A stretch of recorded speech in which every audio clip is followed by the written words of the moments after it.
کبھی ظالم کا انجام دیکھیے، کبھی ظالم کی موت دیکھیے، آپ کو پتہ چل جائے گا کہ اس دنیا میں جہنم اللہ نے قائم کر دی۔ زانی باہر جاتا ہے زنا کرنے کے لیے، میں معذرت کے ساتھ لیکن پورے وثوق کے ساتھ یہ کہتا ہوں، وہ یہ نہیں جانتا اس کا اپنا گھر ٹوٹ رہا ہے۔ زانی کا گھر کبھی سلامت نہیں رہتا، یہ اس دنیا کے اندر جہنم ہے۔ اگر میں جھوٹ بولتا ہوں، اگر میں جھوٹا ہوں، اللہ میری اولاد کو بھی جھوٹا کرے گا۔ کیوں؟ وہ مجھے دیکھتی ہے، مجھ سے اثر لیتی ہے، اور میرے اس عمل کا حساب اسی دنیا میں مجھے دیا جا رہا ہے۔ جھوٹ بولتا تھا، یہ تیری نسل بھی جھوٹی ہے۔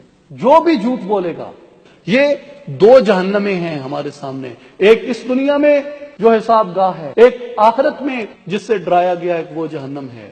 ہمارا المیہ یہ ہے کہ ہم ان دونوں جہنموں سے بے خوف ہو گئے۔ آخرت کی جہنم، اس سے بھی ہم بے خوف ہو گئے۔ ہم گناہ کرتے وقت بالکل نہیں سوچتے کہ ہم کیا کر رہے ہیں، ہمیں اس کا حساب ہمیں آخرت میں دینا ہوگا، ہم یہ نہیں سوچتے۔ اور جب ہم یہاں پہ گناہ کرتے ہیں، ہم یہ نہیں سوچتے کہ ہمیں یہیں پہ اس کا حساب اور اس کا احتساب دینا ہوگا۔